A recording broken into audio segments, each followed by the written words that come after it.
Hey guys, I'm Juan Cruz for Inerize, and today I'm going to be talking about the mind-body problem. The mind-body problem is one of the most, if not the most important and interesting questions that human needs to resolve. Even though it has been around for hundreds of years, we'll still lack a clear resolution to the problem. Also, the answer we give to the questions has huge implications on how we live, view reality, our goals, values, purpose, and so on. Let's do a little experiment so you can grasp what the problem is all about.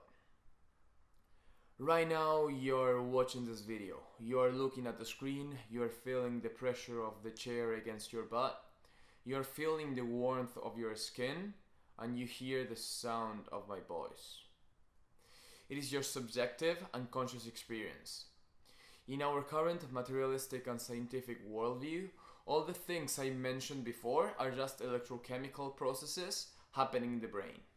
Your senses receive information from the external world, whether it's light, sound waves, or the nerves in your skin that send signals to the brain. There, the brain interprets the signals and generate what you're currently experiencing right now. On the one hand, we have our immediate and intimate conscious experience, and on the other hand, we have the physical processes that happen in the brain. Science confirms that your experience is nothing more than the brain doing its work, but it may be not that simple.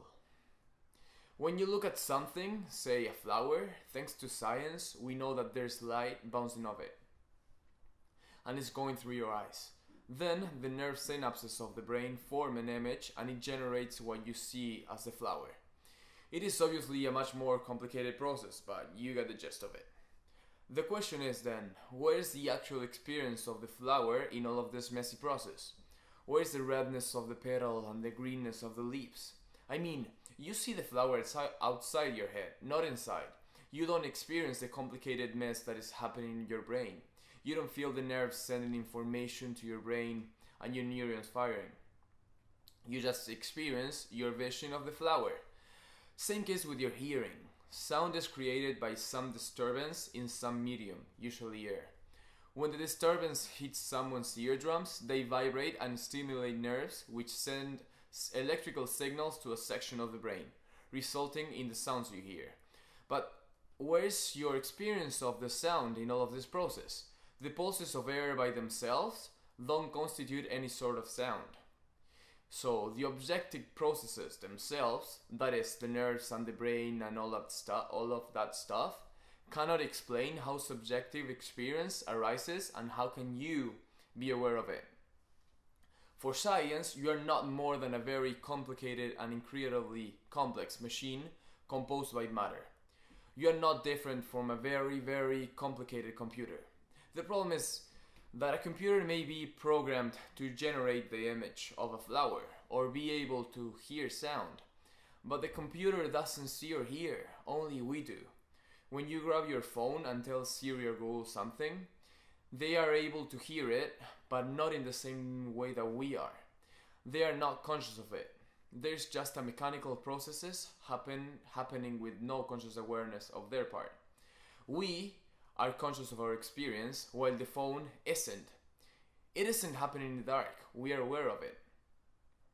So the mind-body problems go like this. We have our direct experience that tells us that consciousness and the mind exist. And then we have the world of science that tells us that reality is just a complicated arrangement of dead subatomic particles, which possess no consciousness whatsoever. So how can physical processes give rise to the subjective experience you're having? How can just matter give life to a rich inner world? How can the brain give rise to the mind or the subjective experience? I mean, you're aware, you are conscious, you're experiencing whatever it is. The bottle I'm seeing, the sky, the blueness of the sky. How can that matter and its combinations give rise to that rich thing that we call experience? Obviously, any theory that tries to explain the mind-body problem will have to take into account the relationship between the brain and the mind, or the physical processes and the subjective experience. Changes in the brain can alter one experience, An injury in your head can cause color blindness. When you get drunk, there is a change in cognition accompanying the changes in the brain chemistry. But also the other way around. Minds can affect the physical world. An example would be placebos. Just because the person believes he's taking the actual medicine, he can start to recover. Or just having the thought of doing something embarrassing can cause your heartbeat to increase. Science believe that because brain states and mind states are correlated, they assume that brain states cause mind states. But not because serotonin appears when you're happy means that the feeling of happiness is caused by serotonin. Not because there are specific neurons firing when you're thinking about something means that the brain is generating the thought. Correlation does not necessarily mean causation. Just because two things happen at the same time does not mean that one generates the other. Scientists believe that there's still more research to be done, but I think that no matter how accurate the descriptions of the objective processes that happen in the brain become, there is absolutely no way that these physical processes give rise to conscious experience. Period. Unless we are ready to accept magic, we have no way, not even in principle, to logically infer subjective experience from the properties of matter.